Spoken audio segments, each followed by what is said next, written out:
Hello, नमस्कार, सत श्री अकाल, आदाब दोस्तों।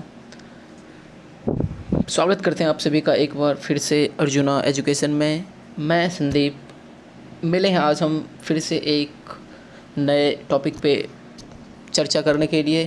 तो आज है हमारा टॉपिक जो रहेगा, आज जो हम बात करने वाले हैं वो टोटली एसईओ के बारे में बात करने वाले हैं, ठीक है। और भी हमारे पास कुछ एक आध टॉपिक हैं, ठीक है। तो इन सब चीज़ों के बारे में हम बात करने वाले हैं आज। बहुत ही इंपॉर्टेंट सेशन होने वाला है। एक देखिए यहाँ पे लिख रहा होगा, आप देखेंगे यहाँ पे एसईओ आपको बहुत सारे को पता नहीं होगा एक्चुअली में, और बहुत को पता भी होगा, ठीक है। तो ये एसईओ मतलब कि संघाई कॉरपोरेशन ऑर्गेनाइजेशन। क्या है संघाई कॉरपोरेशन ऑर्गेनाइजेशन, क्या काम है इसका, ठीक है, क्यों बनाया गया, कब बनाया गया, कितने मेंबर्स हैं इसके अंदर में, इन सब चीज़ों की बात करेंगे। तो सबसे पहले आपको बता दूं कि ये जो हमारा अभी 15 और 16 तारीख जो था, ठीक है, 15 और 1 सेकेंड, हाँ जी, जो हमारा अभी 14 और 15 तारीख रहा था, ठीक है। 14-15 था या 15-16 था, मैं थोड़ा सा कन्फ्यूज हो गया अभी। इन दोनों में से कोई एक डेट था, ठीक है, जहाँ पे क्या हुआ था कि एससीओ की मीटिंग्स हुई थी, ठीक है। कहाँ पे हुआ था? तो ये हुआ था दोस्तों उज़्बेकिस्तान के अंदर में। उज़्बेकिस्तान जो कि एससीओ का एक मेंबर है, ठीक है, जहाँ पे हमारे प्रधानमंत्री नरेंद्र मोदी जी भी गए हुए, यहाँ पे आप देख रहे होंगे, ये लेक्चर दे रहे थे, वहाँ पे अपनी बातें प्रेजेंट कर रहे थे, ठीक है। तो चलिए बात करते हैं इन सब की एक बार। सबसे पहले यह है संघाई कॉरपोरेशन ऑर्गेनाइजेशन। सबसे पहले हम बात करेंगे कि ये क्या चीज़ है, क्या कॉरपोरेशन है, एक संगठन है, 8 देशों का संगठन है, ठीक है। तो संघाई जो दोस्तों देखिए, मैं इसको जूम करता हूँ थोड़ा सा। अब आप देखेंगे यहाँ पे ये लिखा हुआ है कि Shanghai corporation organisation is a Eurasian political, economical and security organisation.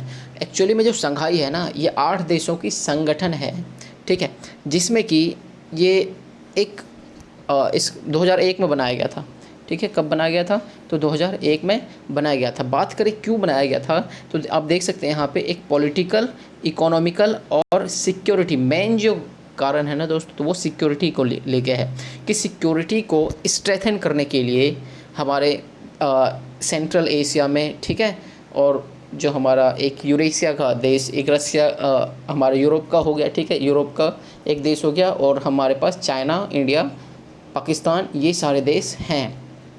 तो पहले हमारे पास जो ये हमारा एससीओ है, इसके अंदर में इंडिया और चाइना नहीं था।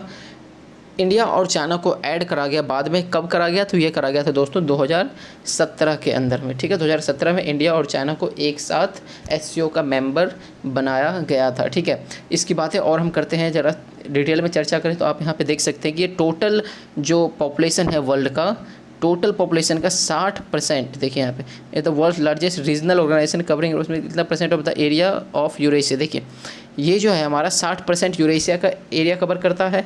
40% पॉपुलेशन, जो वर्ल्ड का टोटल पॉपुलेशन है उसमें से 40% जो पॉपुलेशन है ये एससीओ के मेंबर के पास है। सिर्फ एससीओ के जितने मेंबर्स हैं उनके पास में ही 40% पॉपुलेशन है। And more than 30% of the global GDP, और पूरे विश्व का जो जीडीपी है उसका लगभग 30% जो जीडीपी है वो एससीओ के 8 देशों के पास में ही है, ठीक है। बात करते हैं यहाँ पे कौन कौन से देश हैं, तो आप मैं ज़रा जूम करूँ यहाँ पे तो अब आपको क्लियर होगा। हाँ, अब देखिए यहाँ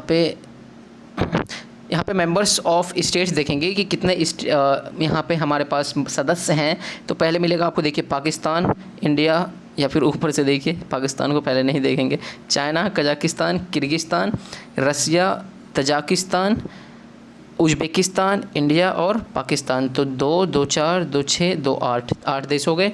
ये जो हैं हमारे मेंबर हैं किसके? एससीओ के मेंबर देखने को मिलेंगे ये सारे कंट्रीज़, ठीक है। साथ में अब ऑब्जर्वर स्टेट्स जो मिलेगा, ऑब्जर्वर कंट्रीज़, 4 कंट्रीज़ ऑब्जर्वर रखा गया है। अफ़गानिस्तान है, बेलारूस है, ईरान है और मंगोलिया एक है, ठीक है। डायलॉग पार्टनर्स यानी कि जिनसे बातचीत करने के लिए बुलाया गया था, ये अर्मेनिया हो गया, अजरबैजान देखने को मिलेगा, कंबोडिया। बाकी अजरबैजान भी अपनी पूरी कोशिश लगा रखा है कि इसको भी उसके अंदर एससीओ के मेंबर बनाया जाए। ठीक है। बाकी ये नेपाल, श्रीलंका और टर्की, ये हमारे पास 6 कंट्रीज जो है ये डायलॉग पार्टनर्स हैं। और गेस्ट अटेंडेंस जो गेस्ट के रूप में आए थे तो ये हमारे एशियान हो गए, तुर्कमेनिस्तान, CIS, UN, ठीक है।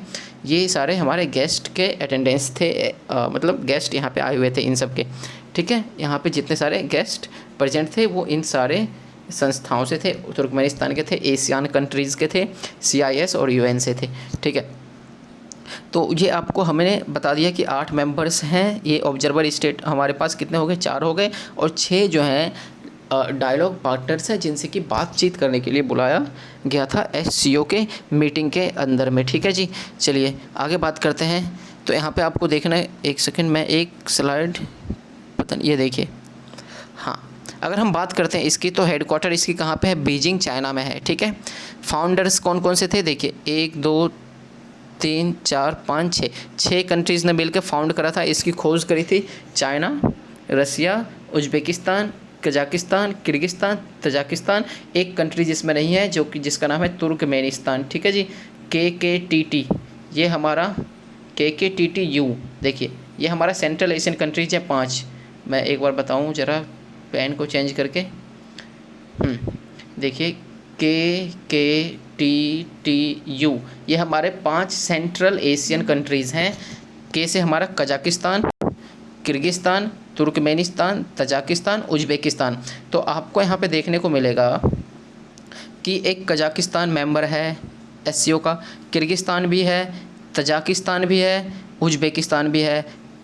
ये हमारा किर्गिस्तान जो है, एक किर्गिस्तान कह रहे, सॉरी, ये तुर्कमेनिस्तान जो है वो एक मेंबर नहीं है। तो हमारे पास जितने सेंट्रल एशियन कंट्रीज है 5, उसमें से एक मेंबर नहीं है। इंपॉर्टेंट क्वेश्चन बनता है इससे, जिस तुर्कमेनिस्तान, ठीक है जी। चलिए आगे बढ़ते हैं हम अपने, यहाँ तक बात आपको क्लियर हो गया होगा। कुछ और इम्पोर्टेंट बातें कर लेते हैं। तो एम क्या होता है SCO का, जो हमारे संघाई कॉरपोरेशन ऑर्गेनाइजेशन, इसका एम क्या है। सबसे पहला जो एम होता है हमारे पास, इसकी जो ट्रस्ट होती है सारे कंट्रीज़ के बीच में, एक म्यूचुअल ट्रस्ट को स्ट्रेंथन करना, एक म्यूचुअल हमारे पास संबंध को बढ़ावा देना, ठीक है, संबंध को मजबूत करना, एक सबसे पहला हम इसका SCO का मोटो होता है। उसके बाद में जितने भी political, trade, economic, research, technology हैं, इन सबको प्रमोट करना, बढ़ावा देना, ठीक है। साथ ही इन्वायरमेंटल प्रोटेक्शन, ट्रांसपोर्ट, टूरिज्म और एजुकेशन के साथ साथ एनर्जी, ठीक है, एनर्जी जो हमारा है ये सारा मेन टॉपिक रहा था। और इस बार भी एनर्जी के विषय में काफ़ी बातचीत हुई थी, ठीक है। उसके बाद हमारे पास देखिए मेंटेनेंस, पीस, सिक्योरिटी और स्टेबिलिटी, एक तरीके से पीस और सिक्योरिटी को बढ़ावा देना पूरी तरीके से, जो मेन फंक्शन हम कह सकते हैं ना। तो एक हमारा सिक्योरिटी हो गया, और कुछ ये सारे हमारे उनके बीच में क्या रहना चाहिए, म्यूचुअल ट्रस्ट बरकरार होना चाहिए, ट्रस्ट अच्छी रहनी चाहिए, संबंध बने हुए रहने चाहिए अच्छे, ठीक है। तो कहीं ना कहीं इन सब चीज़ों की बात के लिए SCO का संगठन किया गया था, ये इनका मेन फोकस होता है, ठीक है। उसके बाद कुछ ये जॉइंट एफर्ट्स लगाते हैं किसकी चीज़ के लिए, डेमोक्रेटिक इस्टेब्लिशमेंट के लिए, rational, fair international economic and political orders, ठीक है। तो इन सब चीज़ के लिए एक दूसरे के साथ में एफर्ट लगाते हैं। पॉलिटिकल हो, इंटरनेशनल, कुछ इकोनॉमिक क्राइसिस आ जाए कहीं पे, ठीक है, या पे कहीं पे किसी इन देशों में कुछ बहुत सी प्रॉब्लम हो जाए, जैसे डेमोक्रेटिक प्रॉब्लम, पॉलिटिकल प्रॉब्लम हो जाए, तो इन सब में एक दूसरे का हाथ बटा सके, साथ दे सके, इसके लिए इसका करा गया था, स्थापना करा गया था, ठीक है जी। तो ये आपको कुछ यहाँ पे मैंने 10 पॉइंट्स लिखे हैं, आप यहाँ पे देख सकते हैं कि SCO के Modi was one of the last leader to arrive in Samarkand. देखिए ये जो मीटिंग है ये कहाँ पे हुआ है, उज़्बेकिस्तान में। उज़्बेकिस्तान के कहाँ पे, उज़्बेकिस्तान के समरकंद में, ये रहा, आप देख सकते हैं यहाँ पे उज़्बेकिस्तान के समरकंद के अंदर में ये मीटिंग हुई थी। इस बार की जो मीटिंग है, ठीक है, यहाँ पे व्लादिमीर पुतिन, ठीक है, चाइनीज़ प्रेसिडेंट शी जिनपिंग, यहाँ पे बायलैटरल। देखिए एक चीज़ मैं बता दूँ आपको कि यहाँ पे सब देशों ने एक साथ मीटिंग तो करे, लेकिन बायलैटरल मीटिंग्स भी इनके बीच में रखा गया। बायलैटरल मतलब कि जो आपस में 2 नेता बैठ के बात करते हैं, तो वो बायलैटरल मीटिंग्स होती है। तो ऐसा बोला गया था कि जो PM है हमारे नरेंद्र मोदी जी और व्लादिमीर पुतिन जो रसिया के प्रेसिडेंट हैं, उन दोनों के बीच में क्या है, एक बायलैटरल मीटिंग्स होनी है। तो ये हुआ, ठीक है, हो गया था ये, और उन्होंने बधाई भी दिया था, बधाई एक्चुअली में दिया था। आज मोदी जी का बर्थडे है तो उसकी बधाई भी उन्होंने पहले ही दे दिया था, ठीक है। लेकिन रसिया में उन्होंने ये भी बताया कि रसिया में प्रचलन नहीं है इस चीज़ का कि हम एडवांस में हैप्पी बर्थडे नहीं बोलते हैं, लेकिन आपको फिर भी बर्थडे की ढेर सारी शुभकामनाएं, ये सब उन्होंने बोला है। ठीक है, उन्होंने शुभकामनाएं दी है।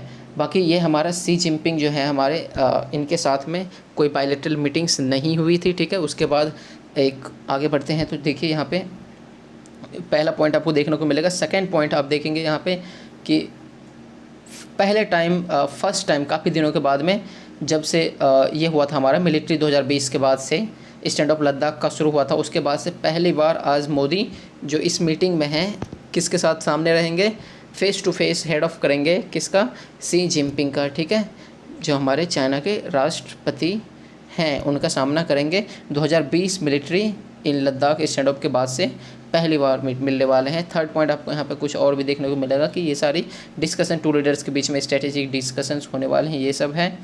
ठीक है, तो ये सारे मैंने कुछ चीज़ें प्रोवाइड करवा दी है, आप इसको चाहें तो आराम से इसको पढ़ सकते हैं। ठीक है, ये SCO summit I look forward to exchange views on topical regions, international issues, expansion of SCO and further deepening manufacture. देखिए यही मुद्दा होने वाला है कि एक्चुअली में ट्रेड को लेके, ठीक है, इलेक्ट्रिसिटी यानी पावर्स को लेके, ठीक है, इंटरनेशनल इशूज़ को लेके, और एक हमारा जो बहुत ही मेन मुद्दा चल रहा है अभी क्या कि रसिया और यूक्रेन का वॉर। ठीक है, तो यूक्रेन के क्राइसिस को लेके, ठीक है, इन सब मुद्दों पे एक मेन टॉपिक रहा था इस बार का जो इसमें बात करा गया जिन सब चीज़ों पे।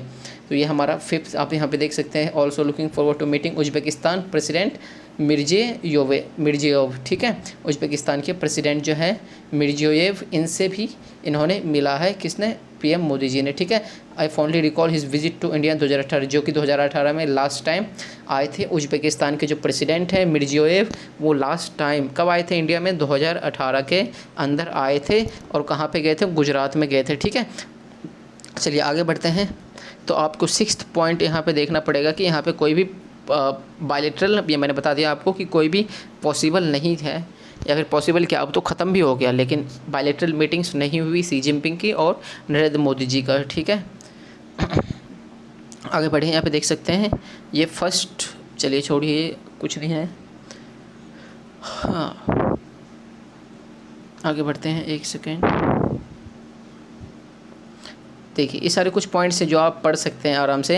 ये हमारे 8 फुल मेंबर्स हैं including it's 6 founding members. Founding member मैंने बता दिया 6 फाउंडिंग मेंबर थे, और उसके बाद 2 ऐड करा गया था, पाकिस्तान को और इंडिया को कब, 2017 के अंदर में ऐड करा गया था। ठीक है जी, अब चलिए ये हमारा ख़त्म हुआ। अब हम एक और विषय पर बात करते हैं कि एक हमारा जो इम्पोर्टेंट विषय रहने वाला है ये हमारा INSTC कॉरिडोर। आप लोगों को पता भी होगा, कुछ को नहीं भी पता होगा, तो मैं आज इस वीडियो में क्लियर करने वाला हूँ। सबसे पहले देखते हैं कि व्हाट इज़ INSTC। INSTC क्या है। INSTC का मतलब दोस्तों होता है कि international north south transport corridor. International अंतर्राष्ट्रीय नॉर्थ, उत्तर और दक्षिण का जो ट्रांसपोर्ट कॉरिडोर है, ये INSTC का एक्चुअली में मतलब है। ये प्रोजेक्ट जो है ये एक्चुअली में शुरू करा गया था बिटवीन कहाँ से, इंडिया ईरान और रसिया के बीच में प्रोजेक्ट साइन करा गया कब, 2000 के अंदर में, 2000 के अंदर में साइन हुआ, और अभी चल रहा है हमारा 2022 दोस्तों। ठीक है, अब ये क्या है, तो ये एक्चुअली में आपको मैं ये डायग्राम अगर दिखाऊं तो आपको अच्छे से समझ में आएगा। ये देखिए दोस्तों, ये हमारा एक्चुअली में, ये देखिए ये हमारा एक्चुअली में INSTC है। ठीक है, international north south transport corridor. ठीक है, आप यहाँ पे देखेंगे तो मैं अगर पेन से आपको दिखाना चाहूँ, देखिए न्यू मैरीटाइम रूट, अरे पेन क्या हुआ, देखिए ये हमारा न्यू मैरीटाइम रूट, ये हमारा new maritime route, yellow colour वाले Suez Canal route, existing route, rail road network और की कॉरिडोर हब्स हैं ये। ठीक है, तो सबसे पहले हम बात करते हैं कि जो न्यू मैरीटाइम रोड बनाया गया है, ये देखिए ये रहा मुंबई से लेके बंदर अब्बास दोस्तों। ठीक है, बंदर अब्बास से लेके ये देखिए ये हमारा रेल रोड, यहाँ से फिर रेल से, और रेल के द्वारा फिर एक हमारा बंदर अमराबाद, से लेके हम कहाँ जाएंगे, अस्त्राखान, अस्त्राखान से लेके फिर हम जाएंगे वोल्गोग्रेड, फिर मॉस्को, और मॉस्को से सेंट पीटर्सबर्ग। यानी कहने का मतलब ये नया रूट बनाया गया है, इसी का नाम है international north south transport corridor. क्यों बनाया गया, तो दोस्तों अगर मैं आपको बताना चाहूँ कि पहले अगर हम कुछ चीज़ें रसिया से मंगाते थे तो रसिया से मंगाना में हमें काफ़ी टाइम लगता था, जो आप रूट देख सकते हैं। पहले ये रूट को हम फॉलो करते थे, जो ये येलो वाला रूट है इसको फॉलो करते थे, ऐसे घूम घूम के इजिप्ट से होते हुए, स्वेज कनाल से आते हुए हम कहाँ आते थे, यहाँ पे आते थे, मुंबई के अंदर आते थे। तो ये काफ़ी लंबा रूट था, काफ़ी बड़ा रूट था, इसमें पैसे भी खर्च ज़्यादा होता था और इसमें टाइम भी बहुत ज़्यादा लगता था। अब इसके अकॉर्डिंग जो हमारा नया रूट है, इसके अगर हम बात करें, इसके कंपेयर में जो नया रूट बनाया गया है INSTC, ये हमारा देखिए रसिया से आया, कहाँ पे आया, ईरान में, और ईरान से हमारा फिर कहाँ पे लाया गया इसे, मुंबई के अंदर में। ठीक है, तो सबसे बहुत ही हम कह सकते हैं एक स्ट्रेटेजिकल रूट बनाया गया है कि सेंट पीटर्सबर्ग रसिया से मॉस्को में आया ट्रेन के माध्यम से, फिर ट्रेन के द्वारा ये यहाँ तक आएगा अस्त्राखान। अस्त्राखान एक पोर्ट बंदरगाह है, यहाँ से बंदर अमराबाद में आएगा, बंदर अमराबाद से देखिए उसके बाद फिर ये देखिए यहाँ तक ये आया था ट्रेन से। अब ट्रेन के बाद ये गोला वाला जो दिख रहा है ये आया हमारा फिर कहाँ, किससे, शिप से। शिप के बाद फिर ये लाएंगे यहाँ से हम सामान को ट्रेन से, और ट्रेन के बाद हम यहाँ पे फिर क्या देखिए, ये रहा, हम कहाँ पहुँचा देंगे, मुंबई पहुँचा देंगे, किससे, मैरीटाइम से, यानी हमारा शिप के द्वारा। ठीक है, यहाँ से यहाँ तक।